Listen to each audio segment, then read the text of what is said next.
Hello friends, welcome back to Mansi study channel. दोस्तों, आज है 16 मई 2024 और 16 मई 2024 से रिलेटेड करंट अफेयर्स के जितने भी क्वेश्चन बन सकते हैं आज की क्लास में सारे क्वेश्चन को कवर करेंगे और हर क्वेश्चन से रिलेटेड इंपॉर्टेंट पॉइंट भी मैं आपको बताऊंगी। तो आप लोग पूरा क्लास बहुत ध्यान से देखिएगा। और दोस्तों, ये क्लास आपकी मॉर्निंग सुबह 7 AM पे डेली लाइव आती है। आप सभी लोग सुबह 7 बजे इस क्लास के लिए तैयार रहा करिए। इससे आपकी तैयारी करंट अफेयर्स में बेहतर होने वाली है और आगे आने वाले सभी एग्जाम में आप लोग करंट अफेयर से रिलेटेड जितने भी टाइप के क्वेश्चन एग्जाम हॉल में पूछे जाते हैं, आप उन सभी टाइप के क्वेश्चन का आंसर बहुत इजीली दे पाएंगे। तो चलिए आगे बढ़ते हैं और आज का पहला क्वेश्चन देखते हैं। आज का पहला क्वेश्चन लिखा है, केंद्रीय कौशल विकास और उद्यमिता मंत्रालय ने किस कंपनी के साथ नमो ड्रोन दीदी परियोजना के लिए एक पायलट प्रोजेक्ट शुरू किया है? The union ministry of skill development and entrepreneurship has launched a pilot project for the Namo drone Didi project with which company? First option है Hyundai motor India limited, second option है Mahindra and Mahindra, third option है Suzuki motor corporation या fourth option है Mercedes Benz.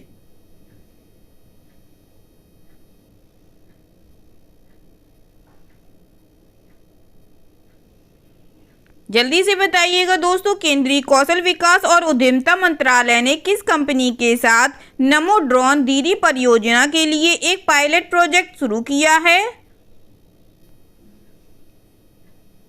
इस question का जो right answer हो जाएगा फ्रेंड्स, वह है हमारा option number B, Mahindra and Mahindra. चलिए इससे रिलेटेड इंपॉर्टेंट पॉइंटों को पढ़ते हैं। ग्रामीण महिला सशक्तिकरण को बढ़ावा देने के लिए केंद्रीय कौशल विकास और उद्यमिता मंत्रालय ने नोएडा और हैदराबाद में ड्रोन दीदी योजना के तहत 2 पायलट परियोजनाओं के संचालन के लिए महिंद्रा एंड महिंद्रा लिमिटेड के साथ एक समझौता ज्ञापन पर हस्ताक्षर किए हैं। महिलाओं को कृषि उद्देश्यों के लिए ड्रोन चलाने के लिए प्रशिक्षित करने की पायलट परियोजनाएं नोएडा और हैदराबाद में राष्ट्रीय कौशल प्रशिक्षण संस्थान में आयोजित की जाएंगी। ठीक है दोस्तों, चलिए आगे बढ़ते हैं और नेक्स्ट क्वेश्चन देखते हैं। नेक्स्ट क्वेश्चन लिखा है फ्रेंड्स, सद्भावना संकेत में भारत ने 50 मिलियन अमेरिकी डॉलर के ट्रेजरी बिल को एक और वर्ष के लिए रोल ओवर करके किस देश की सरकार को महत्वपूर्ण बजटीय सहायता देने का निर्णय लिया है?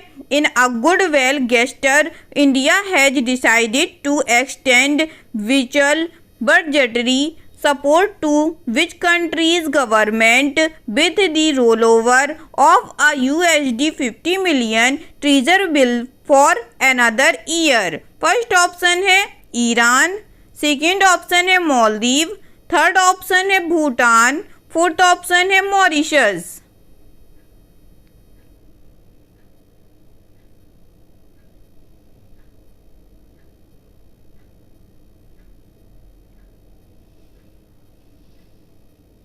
जल्दी से बताइएगा दोस्तों, इस क्वेश्चन का राइट आंसर क्या हो जाएगा?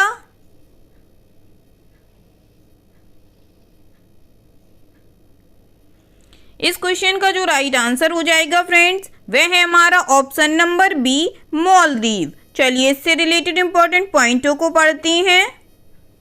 सद्भावना संकेत में भारत ने मालदीव सरकार के विशेष अनुरोध पर 50 मिलियन अमेरिकी डॉलर के ट्रेजरी बिल को एक और वर्ष के लिए रोल ओवर करके मालदीव सरकार को महत्वपूर्ण बजटीय सहायता देने का निर्णय लिया है। भारतीय स्टेट बैंक ने मालदीव के वित्त मंत्रालय द्वारा जारी 50 मिलियन अमेरिकी डॉलर के सरकारी ट्रेजरी बिल को पिछली सदस्यता की परिपक्वता पर एक और वर्ष के लिए सदस्यता दी है। ठीक है दोस्तों, चलिए आगे बढ़ते हैं और नेक्स्ट क्वेश्चन देखते हैं।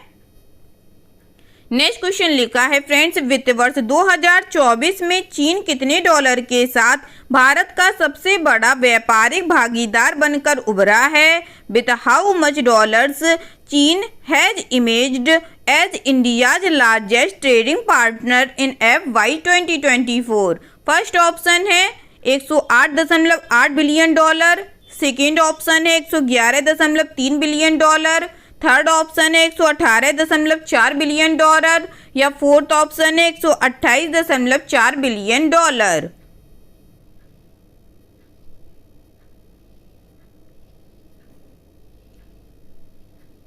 बताइएगा दोस्तों, वित्त वर्ष 2024 में चीन कितने डॉलर के साथ भारत का सबसे बड़ा व्यापारिक भागीदार बनकर उभरा है? इस क्वेश्चन का जो राइट आंसर हो जाएगा फ्रेंड्स, वह है हमारा option number C 118.4 billion dollar. चलिए इससे रिलेटेड इंपॉर्टेंट पॉइंटों को पढ़ते हैं। आर्थिक थिंक टैंक GTRI के आंकड़ों के अनुसार चीन वित्त वर्ष 2023-24 में 118.4 अरब डॉलर के दो तरफा वाणिज्य के साथ भारत के सबसे बड़े व्यापारिक भागीदार के रूप में उभरा है, जो अमेरिका से मामूली अंतर से पीछे है। भारत और अमेरिका के बीच द्विपक्षीय व्यापार 2023-24 में 118.3 बिलियन डॉलर रहा। वाशिंगटन 2021-22 और 2022-23 के दौरान नई दिल्ली का शीर्ष व्यापारिक भागीदार था। ठीक है दोस्तों, चलिए आगे बढ़ते हैं और नेक्स्ट क्वेश्चन देखते हैं। नेक्स्ट क्वेश्चन लिखा है फ्रेंड्स, कौन सी भारतीय कंपनी ईरान के चाबहार बंदरगाह के शाहिद बेहश्ती टर्मिनल का संचालन करेगी? Which Indian company will operate the Shahid Beheshti terminal of the Chabahar port of Iran? First option है अदानी पोर्ट्स और SEZ। सेकेंड ऑप्शन है Kamarajar port limited. Third option है जवाहरलाल नेहरू पोर्ट ट्रस्ट या फोर्थ ऑप्शन है India ports global limited.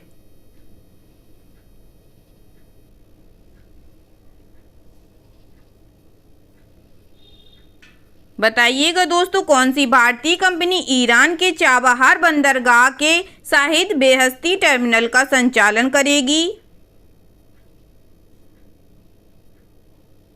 इस question का जो right answer हो जाएगा फ्रेंड्स, वह है हमारा option number D India ports global limited. चलिए इससे रिलेटेड इंपॉर्टेंट पॉइंटों को पढ़ते हैं। भारत और ईरान ने एक समझौते पर हस्ताक्षर किए हैं, जिसके तहत भारत अगले 10 वर्षों तक ईरान के चाबहार बंदरगाह के रणनीतिक रूप से महत्वपूर्ण शाहिद बेहश्ती टर्मिनल का संचालन करेगा। समझौते पर केंद्रीय बंदरगाह, जहाजरानी और जलमार्ग मंत्री सर्बानंद सोनोवाल और ईरानी सड़क और शहरी विकास मंत्री मेहरदाद बजरपास की उपस्थिति में हस्ताक्षर किए गए। ठीक है दोस्तों, चलिए आगे बढ़ते हैं और नेक्स्ट क्वेश्चन देखते हैं। नेक्स्ट क्वेश्चन लिखा है फ्रेंड्स, उपभोक्ता मूल्य सूचकांक द्वारा मापी गई अप्रैल 2024 में खुदरा मुद्रास्फीति कितने प्रतिशत दर्ज की गई? As measured by the consumer price index, how much percent retail inflation was recorded in April 2024? First option है 4.63%, सेकेंड ऑप्शन है 4.93%, थर्ड ऑप्शन है 4.83% या फोर्थ ऑप्शन है 4.53%।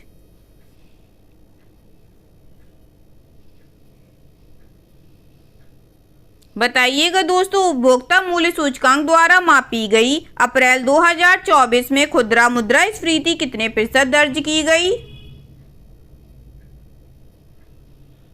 इस क्वेश्चन का जो राइट आंसर हो जाएगा फ्रेंड्स, वह है हमारा ऑप्शन नंबर सी 4.83%। चलिए इससे रिलेटेड इंपॉर्टेंट पॉइंटों को पढ़ते हैं।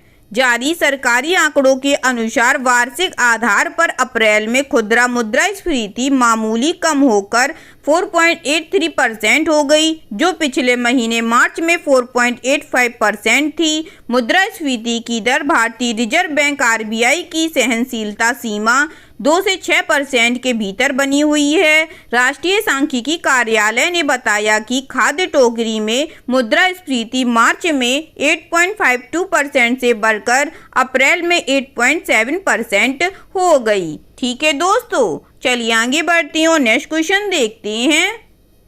नेक्स्ट क्वेश्चन लिखा है फ्रेंड्स, टाटा इलेक्ट्रॉनिक्स के अध्यक्ष के रूप में किसे नियुक्त किया गया है? Who has been appointed as chairman of Tata electronics?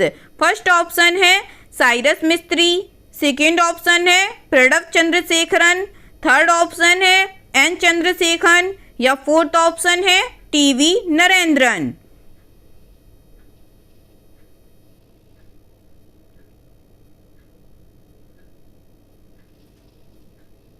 बताइएगा दोस्तों, टाटा इलेक्ट्रॉनिक्स के अध्यक्ष के रूप में किसे नियुक्त किया गया है?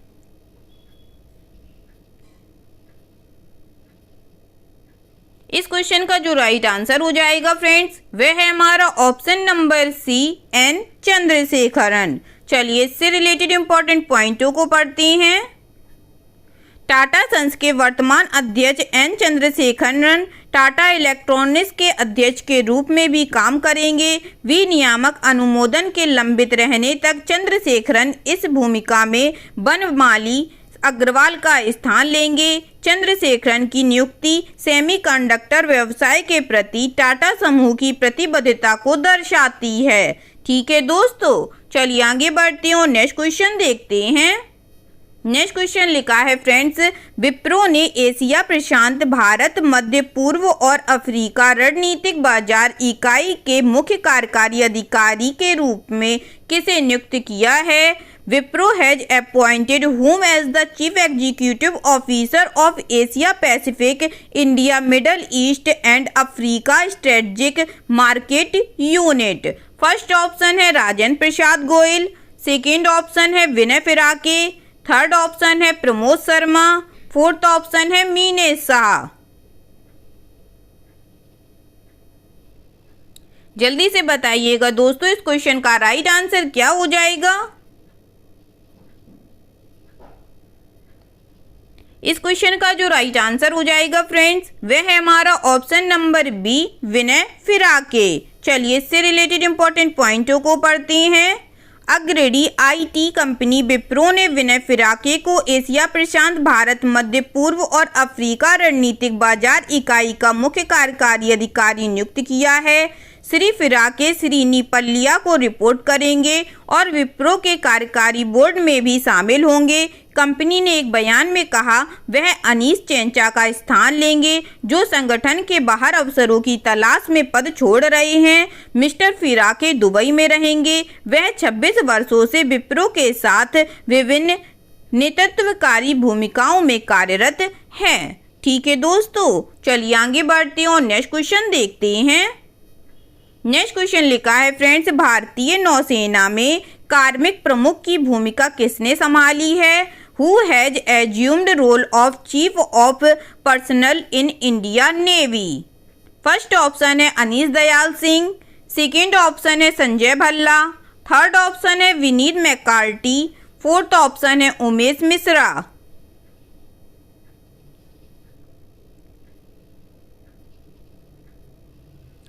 बताइएगा दोस्तों, भारतीय नौसेना में कार्मिक प्रमुख की भूमिका किसने संभाली है? इस क्वेश्चन का जो राइट आंसर हो जाएगा फ्रेंड्स, वह है हमारा option number B, Sanjay Bhalla ने संभाली है। चलिए इससे रिलेटेड इंपॉर्टेंट पॉइंटों को पढ़ते हैं।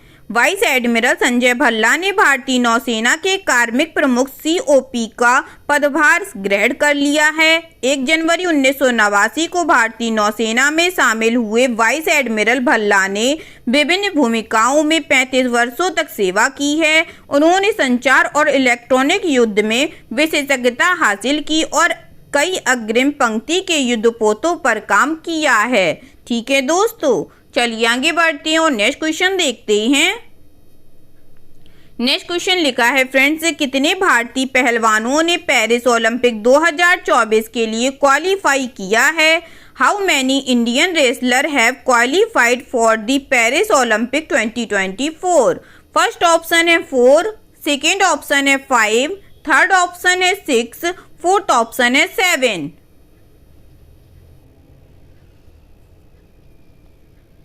बताइएगा दोस्तों, कितने भारतीय पहलवानों ने पेरिस ओलंपिक 2024 के लिए क्वालिफाई किया है?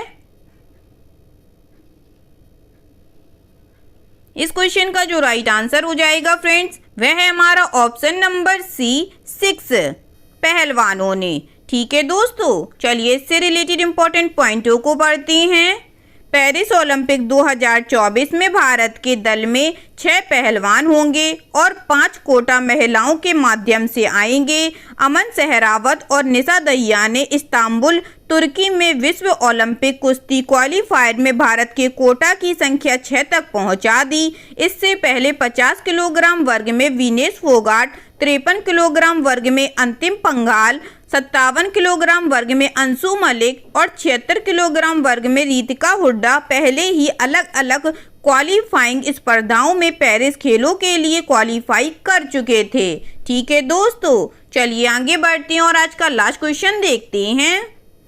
आज का लास्ट क्वेश्चन लिखा है फ्रेंड्स, सृष्टि खंडागले, जिन्हें मई 2024 में एक उल्लेखनीय उपलब्धि हासिल करने के लिए खबरों में देखा गया था, निम्नलिखित में से किस खेल से जुड़ी हैं? सृष्टि Khandagale, who was seen in news in May 2024 for achieving a remarkable achievement, is associated with which of the following sport? First option है जिम्नालास्ट, सेकेंड ऑप्शन है गोला फेंक, थर्ड ऑप्शन है बैडमिंटन, फोर्थ ऑप्शन है वुशु।